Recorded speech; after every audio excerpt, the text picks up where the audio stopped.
Hello friends, welcome to knowledge world. આજે આપણે જોવાના છે 24 મે 2026ના ડેલી કરંટ અફેર, જેમાં આજના દિવસના ખૂબ જ અગત્યના પ્રશ્નો અને સાથે સાથે તેને રિલેટેડ ટોપિક વિશે પર ચર્ચા કરીશું. તો શરૂઆત કરીએ આજનો વિડીયોની.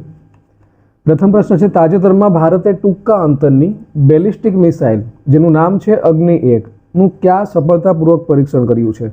તો ઓપ્શન તમારી સામે આપેલા છે. તો આજે અગ્નિ-1 નામની જે બેલિસ્ટિક મિસાઇલ છે તેનું પરીક્ષણ હાલમાં જ ઓડિશા ખાતે કરવામાં આવ્યું છે. માટે option number C is the right answer. તેના વિશે વાત કરીએ તો ભારતે ટૂંકા અંતરની બેલિસ્ટિક મિસાઇલ જેનું નામ છે અગ્નિ-1 તેનું હાલમાં જ સફળતાપૂર્વક પરીક્ષણ છે તે ઓડિશા રાજ્યના ચાંદીપુર સ્થિત ઇન્ટિગ્રેટેડ ટેસ્ટ રેન્જ એટલે કે ITR ખાતેથી છે તેનું પરીક્ષણ છે તે કરવામાં આવ્યું હતું.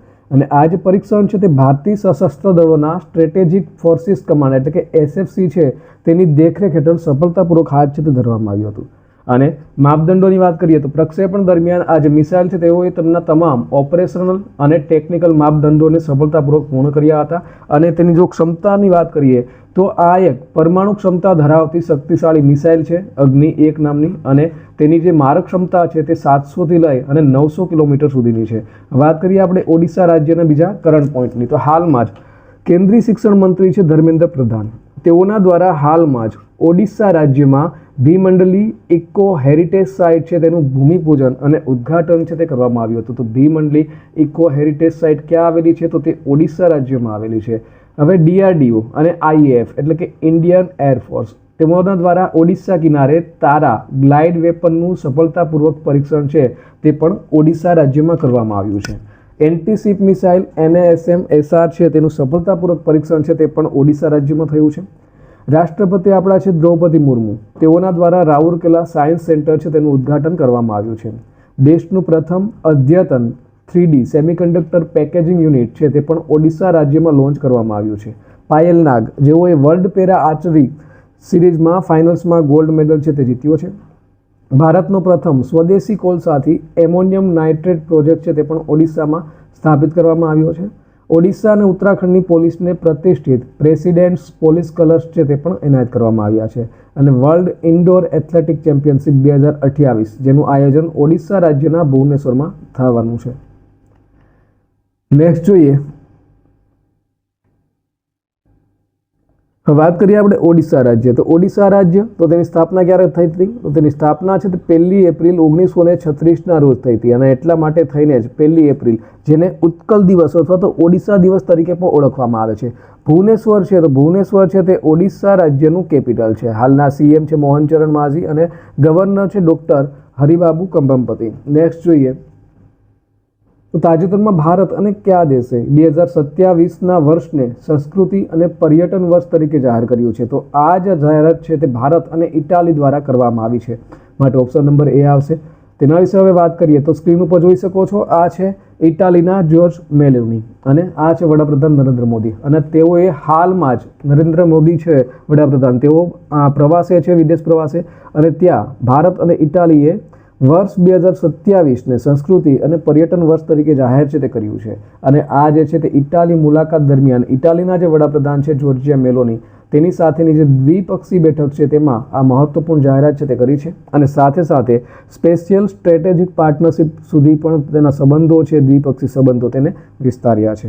નેક્સ્ટ જોઈએ, તો તાજેતરમાં ડૉક્ટર અજય કુમારને કયા દેશમાં ભારતના હાઈ કમિશનર તરીકે નિયુક્ત કરવામાં આવ્યા છે? તો ડૉક્ટર અજય કુમાર, જેઓને હાલમાં જ યુગાન્ડા પ્રજાસત્તાકમાં ભારતના હાઈ કમિશનર તરીકે નિયુક્ત કરાયા છે. માટે ઓપ્શન નંબર B.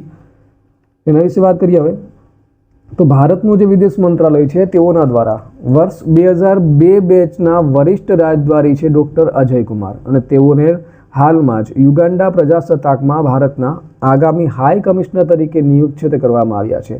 અને તેઓની વર્તમાન પોસ્ટિંગ ક્યાં છે? તો તેઓની વર્તમાન પોસ્ટિંગ એટલે કે હાલમાં તેઓ વોશિંગ્ટન DC ખાતે આવેલી ભારતીય દૂતાવાસમાં વાણિજ્ય મંત્રી તરીકે સેવા છે તે આપી રહ્યા છે. અનુભવની વાત કરીએ તો નેપાળના કાઠમાંડુમાં ડેપ્યુટી ચીફ ઓફ મિશન તરીકે અને ભારત સરકારના વિદેશ મંત્રાલયના મુખ્ય મથકે પણ તેઓએ મહત્વપૂર્ણ જવાબદારીઓ છે તે ડૉક્ટર અજય કુમાર દ્વારા નિભાવવામાં આવી હતી.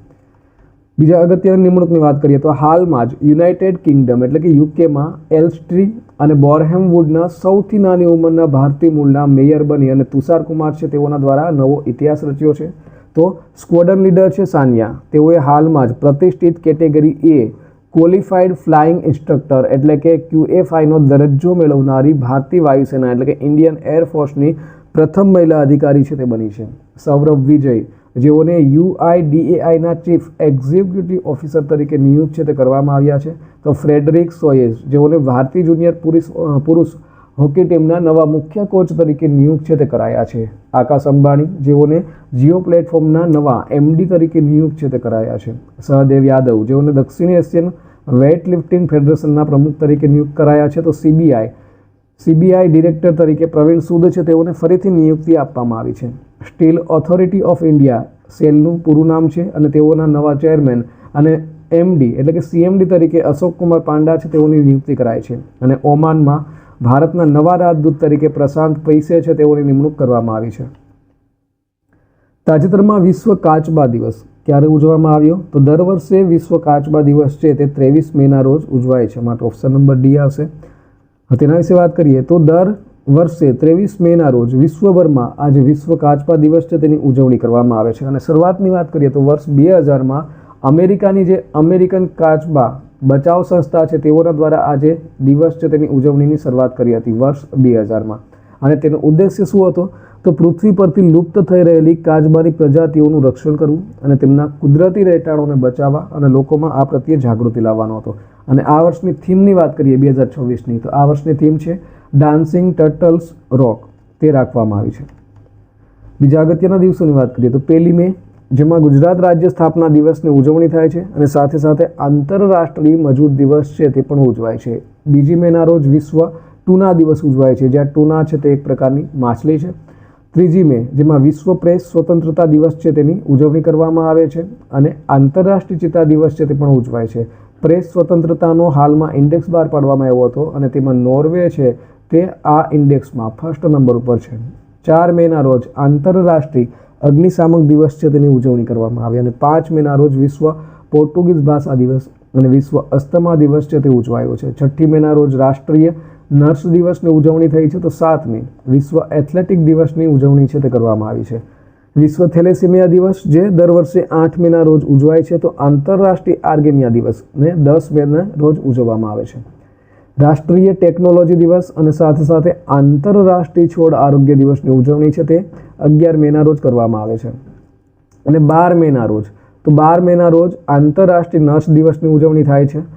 અને 15 મેના રોજ આંતરરાષ્ટ્રીય કુટુંબ દિવસ ઉજવાય છે. 16 મેના રોજ રાષ્ટ્રીય ડેન્ગ્યુ દિવસ અને આંતરરાષ્ટ્રીય પ્રકાશ દિવસની ઉજવણી કરવામાં આવે છે. તો 17 મેના રોજ વિશ્વ દૂરસંચાર અને માહિતી સમાજ દિવસ અને સાથે સાથે વિશ્વ હાઇપરટેન્શન દિવસની પણ ઉજવણી થાય છે. 18 મેના રોજ ઇન્ટરનેશનલ મ્યુઝિયમ ડે એટલે કે આંતરરાષ્ટ્રીય સંગ્રહાલય દિવસની ઉજવણી છે તે થાય છે. 20 મેના રોજ વિશ્વ મધમાખી દિવસ અને વિશ્વ મેટ્રોલોજી દિવસ છે તે ઉજવાય છે. 21 મેના રોજ આંતરરાષ્ટ્રીય ચા દિવસ અને રાષ્ટ્રીય આતંકવાદી વિરોધી દિવસની ઉજવણી થાય છે. અને 22 મેના રોજ આંતરરાષ્ટ્રીય જૈવ વિવિધતા દિવસ છે તે ઉજવાય છે. નેક્સ્ટ જોઈએ તો તાજેતરમાં NCDEX એ ભારતના પ્રથમ એક્સચેન્જ ટ્રેડેડ વેધર ડેરિવેટિવ્સ ક્યાં લોન્ચ કર્યા છે? તો આ જે વેધર ડેરિવેટિવ્સ છે તે હાલમાં જ મુંબઈ ખાતે લોન્ચ કરવામાં આવ્યા છે. માટે ઓપ્શન નંબર D આવશે. તેના વિશે વાત કરીએ તો સ્ક્રીન ઉપર જોઈ શકો છો. પહેલાં તો NCDEX, તો તેનું ફૂલ ફોર્મ શું છે? તો તેનું ફૂલ ફોર્મ છે national commodity and derivatives exchange limited. આ છે તે NCDEXનું ફૂલ ફોર્મ છે.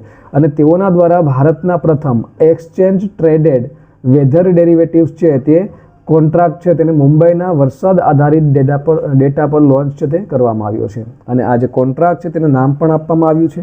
અને તેનું નામ શું આપવામાં આવ્યું છે? તેનું નામ આપવામાં આવ્યું છે રેન મુંબઈ.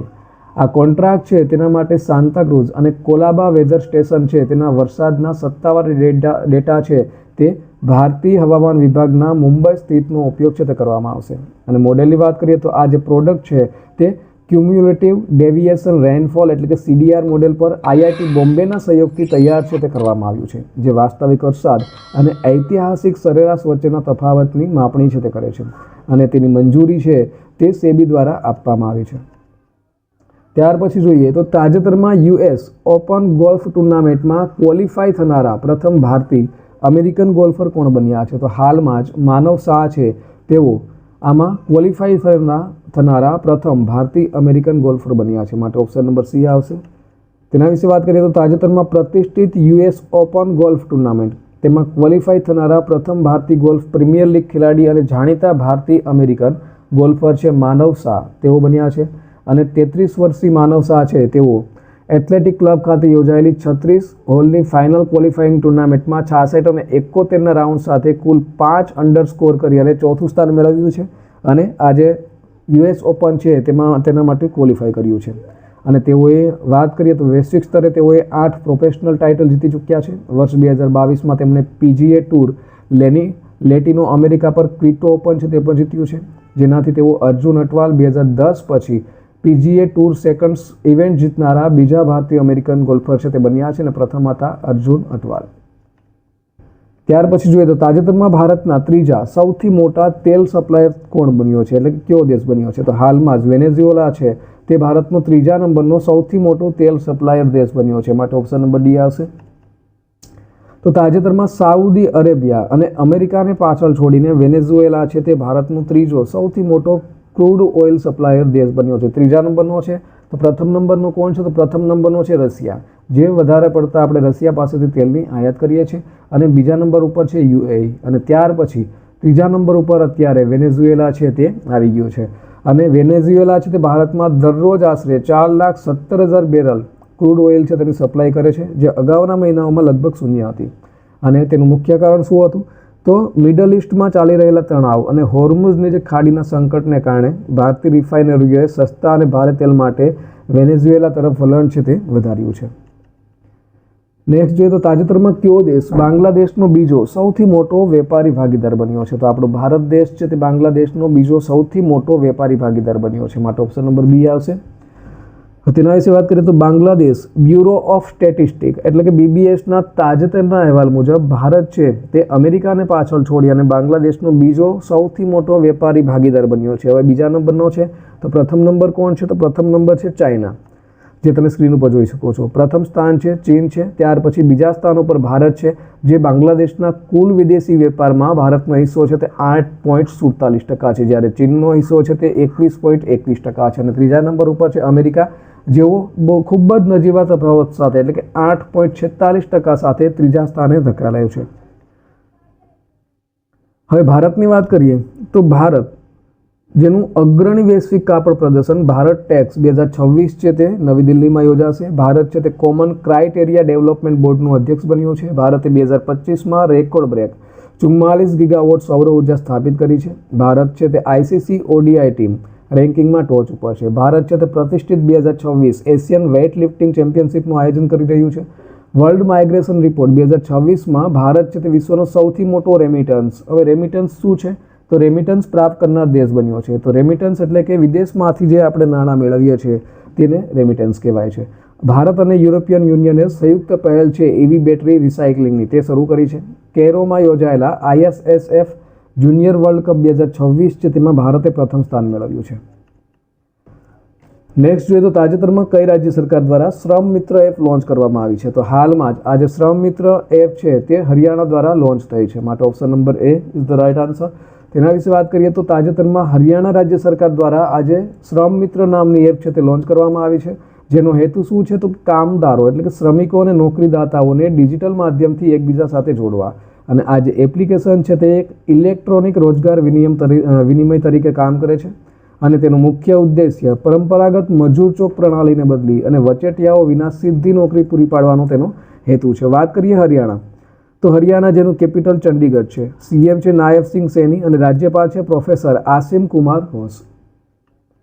ત્યાર પછી જોઈએ તો તાજેતરમાં કોમનવેલ્થ ચેસ ફેડરેશનના પ્રમુખ તરીકે કોની નિમણૂક થઈ છે? તો હાલમાં જ ભરતસિંહ ચૌહાણ છે તેઓની કોમનવેલ્થ ચેસ ફેડરેશનના પ્રમુખ તરીકે નિયુક્તિ છે તે કરવામાં આવી છે, માટે ઓપ્શન નંબર C આવશે. તેના વિશે વાત કરીએ તો ભારતના અનુભવી રમત પ્રશાસક ભરતસિંહ ચૌહાણ, જેઓને હાલમાં જ CCA એટલે કે કોમનવેલ્થ ચેસ એસોસિએશનના ચેરમેન એટલે કે પ્રમુખ તરીકે સર્વાનુમતે ફરીથી ચૂંટવામાં આવ્યા છે. હવે શ્રીલંકાના જે વાસાકાડુઆ ખાતે યોજાયેલી જે વાર્ષિક સામાન્ય સભા હતી તેમની 2026થી લઈ અને 2030 સુધીના 4 વર્ષના કાર્યકાળ માટે ફરીથી તેઓની પુનઃ નિયુક્તિ છે તે કરવામાં આવી છે. ભરતસિંહ ચૌહાણ કે જેઓ અગાઉ ઓલ ઇન્ડિયા ચેસ ફેડરેશનના સેક્રેટરી પણ રહી ચૂક્યા છે અને સાથે સાથે ઇન્ટરનેશનલ ચેસ ફેડરેશન એટલે કે FIDE છે તેઓના એડવાઇઝરી બોર્ડના ચેરમેન પણ રહી ચૂક્યા છે. હવે ગઈકાલે પૂછાયેલા પ્રશ્નોનો જવાબ જોઈ લે. તો ગઈકાલે પૂછ્યું હતું કે 2026 એશિયન ગેમ્સ છે તે ક્યાં યોજાશે? તો આ જે એશિયન ગેમ્સ છે 2026ની તેનું આયોજન જાપાન ખાતે કરવામાં આવશે. માટે ઓપ્શન નંબર ડી છે તે આપણો જવાબ આવશે. અને ત્યાર પછી જોઈએ આજનો સવાલ. તો આજનો સવાલ છે તાજેતરમાં કોને પ્રતિષ્ઠિત 2026 આંતરરાષ્ટ્રીય બુકર પુરસ્કાર એનાયત કરવામાં આવ્યો હતો? તો ઓપ્શન આપેલા છે. ઓપ્શન નંબર એ છે બાનુ મુસ્તાક, ઓપ્શન નંબર બી છે Yang સુઆંગઝી, option number C Deepa બાસ્તી અને ડી એક પણ નહીં. તો આનો સાચો જવાબ છે તે કોમેન્ટ બોક્સમાં કોમેન્ટ કરી અને જણાવવાનો રહેશે. તો આ સાથે આજના દિવસનો જે વિડીયો છે તે પૂર્ણ થાય છે. બીજા અગત્યના વિડીયોની લિંક અને સાથે સાથે પ્લેલિસ્ટની લિંક છે તે પણ સ્ક્રીન ઉપર આપેલી છે.